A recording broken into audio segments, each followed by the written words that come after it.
Welcome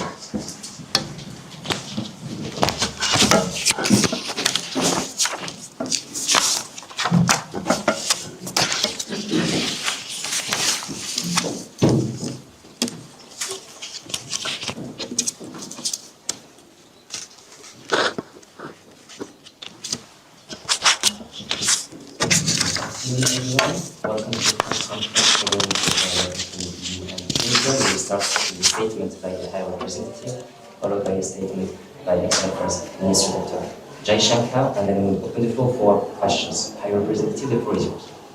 Thank you, and it's a great pleasure to be here. It's my first press conference in this room, so great to also welcome Mr. Jaishankar here, and it's really a pleasure to host you here in Brussels. The European Union and India are natural partners. Together we make up a quarter of the world's population and GDP. By working together we have great potential to make a global impact. Today we are holding the first ever EU-India strategic dialogue. This marks a significant step forward in our partnership and in addressing threats like cyber attacks and foreign interference. It also paves the way for much deeper defense cooperation, sharing expertise and exploring joint initiatives. First, on security. Europe and India face many of the same challenges. Terrorism, military buildups, and violations of international law affect both of us. Last week, India and European Union held a joint naval exercise in the Indian Ocean. This is more than symbolic. It shows our shared commitment to uphold international law at sea.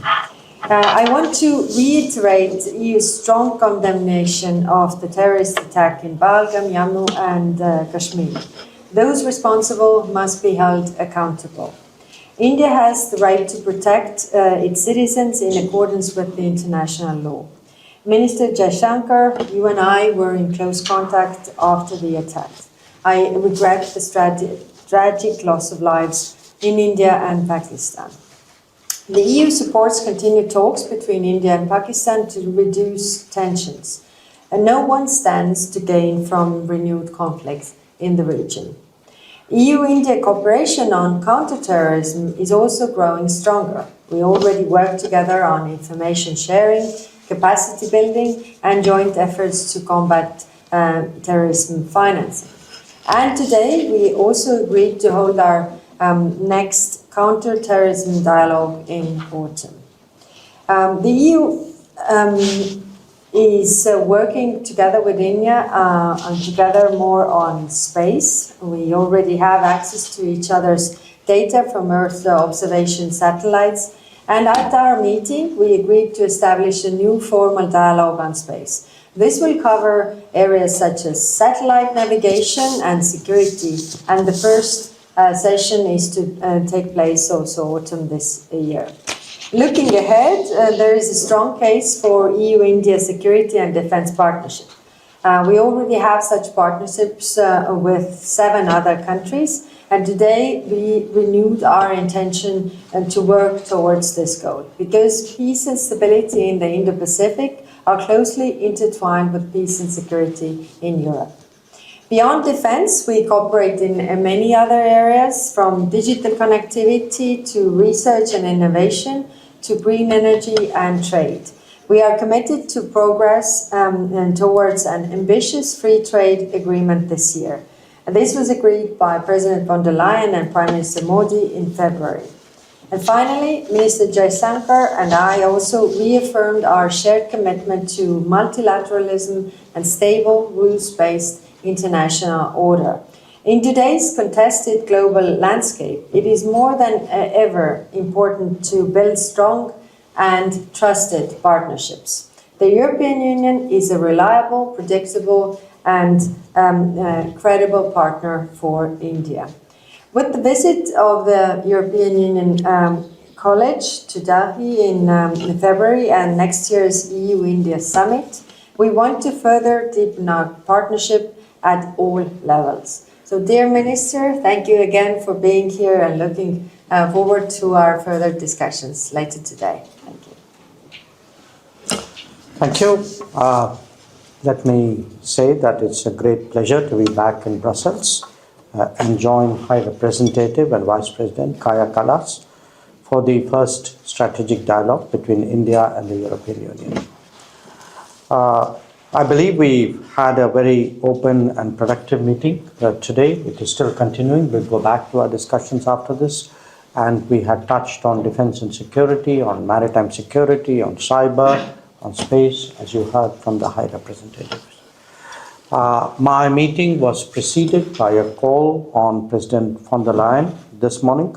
I will also be meeting with Commissioners Šefčovič, Sikela, and Kubilius during my stay, and I hope to interact with President Metsola and members of the European Parliament also during this visit. Now, my visit to Brussels is taking place 3 months after that of the EU College of Commissioners to India.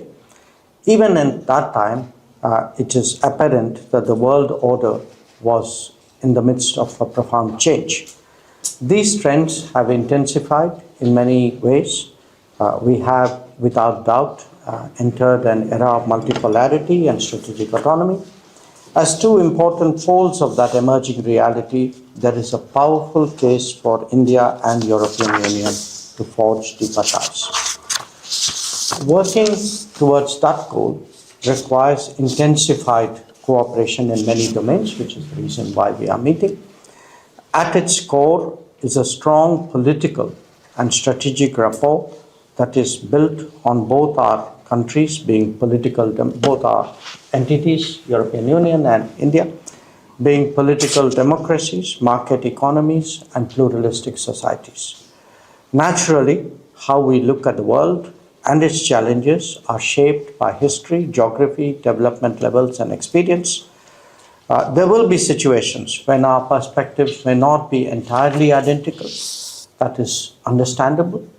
But what is important is that we expand common ground and understanding and enhance levels of trust. So the High Representative and I exchange views on the global order.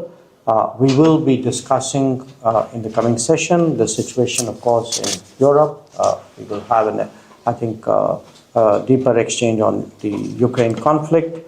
We'll be talking about West Asia, as we call it, Middle East for you, the Indian subcontinent, and the Indo-Pacific, amongst others. I'm confident that this will be useful and productive.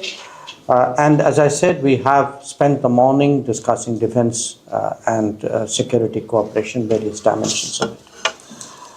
Let me add that stabilizing and de-risking the international economy is today a strategic priority for us. This has many dimensions, including building more resilient and reliable supply chains, as well as increasing trust and transparency in digital interactions, creating stronger economic and technology partnerships between major players, we believe has acquired even greater value. It is with that perspective that we support the goal of concluding an ambitious and balanced India-EU FTA by the end of the year.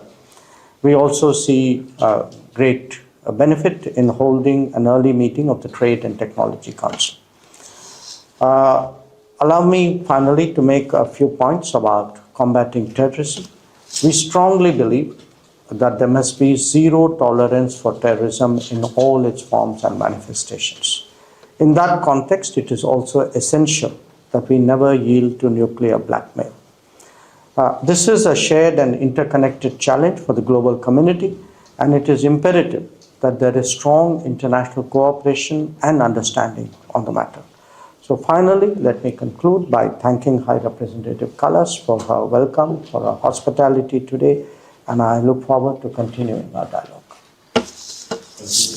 Now open for questions. Please specify the media you are part of and Thank you very much. I have two questions. The first for you both, did you discuss any diverging approaches to Russia, and did you come to conclusions on the matter? And the second is for the High Representative specifically, are there any details you could share about the proposal for the 18th sanctions package? And will it be a binding package, as was discussed a bit earlier? Thank you. Thank you. We will discuss the security situation further when it comes to the security situation in Europe, as well as also in the Pacific. So we will have those discussions later on. When it comes to the details of the 18th package, we have a separate press conference today where we will reveal the details, and we can talk about that then. I think the High Representative answered that question, which is we, in our talks, haven't come to the issue of the Ukraine conflict and Russia as yet. But I'm looking forward to that discussion, because I think we obviously have our particular interests and our particular perspectives, which we both bring today. Thank you. And Turkish News Agency, Selam Valente. Two questions, if I may. First, about Israel's raid on international humanitarian airship to Gaza. There were 9 EU citizens in it, including 1 member of parliament, and several countries condemned it, and experts say that it's unlawful to stop it in the international waters. So what is the EU's position about it? And the same question for you, sir. And the second, if I may, it's about India-Pakistan conflict, I would say. Will the EU take any initiatives about that to resolve the conflict in a peaceful way? Thank you. Of course, the consular protection for the citizens is up to the member states to provide. When it comes to international law, it has to be followed also in the international waters. But what we discussed today also is that we have to develop the international law further when it comes to maritime issues. Like we have the issue of stopping the shadow fleet, for example. We have the issue of subsea cables. All these things are new threats, new worries, and I think in the global multilateral fora we need to develop the international maritime law further. Well, I don't have anything particular to add to the first question, but to the second one, I'd like you to understand this is not a conflict between 2 states per se. This is actually a response to the threat and to the practice of terrorism. So I would urge you to make it, don't think of it as India-Pakistan, think of it as India-Terroristan. You will then appreciate it. thank you. We go for MHK. My question goes to the High Representative. Thank you. 2 questions. Will you be pushing today for India to have a more tougher position towards Russia? And then my second question is, since you were at the Shangri-La dialogue in 2 weeks ago, is the tightening cooperation between India related to the concerns you have towards China? Thank you. As mentioned before, we will have those discussions later on. I mean, it is clear also from the discussions that we have right now is that nuclear threats cannot pay off, and this is the mutual concern. We see different actors, in our case, Russia using these nuclear threats, and also we see other actors in the world using this. So we will discuss this further. And then what comes to our India policy, then we have our separate India policy that is related to our bilateral relations. It's not against anybody, but it's really to our benefit to see where are the mutual interests of both sides. And I think in this global changing world, we need more partners than less, and that's why we are working to really intensify our cooperation regarding security and defense, for example. Can I take the last one over there? Yes. Dilarvé from Radio La Bretagne, western part of France. Despite the Brexit, and probably due to the pressure of the geopolitical environment, there are more and more relations between the EU and the UK government now. Would you be in favor of more connections and also more EU officials or business leaders taking part in the next India Global Forum taking place in London on the 16th and 19th of June this year. Okay, I'm not particularly conversant with that forum, but certainly, for us, one, of course, we attach considerable importance to our relationship with the UK. We have actually made some big progress there, including finalizing our FTA with the UK. We certainly do see that on many issues with which we engage with the European Union, there are also issues which are relevant to our relationship with the UK. So I think dealing or engaging them both in tandem does make sense to me. Yes, and for us, we are, of course, we just finished the security and defense partnership that gives us possibilities to cooperate with UK even further. We were also mentioning in our meeting we have several forums and with India regarding different topics, but of course we also have different fora with UK and also looking forward to intensify the cooperation, especially on the security and defense field. Thank you. Thank you very much. This brings in our question on time. I'm happy to ask you. Thank you very much. Thank you.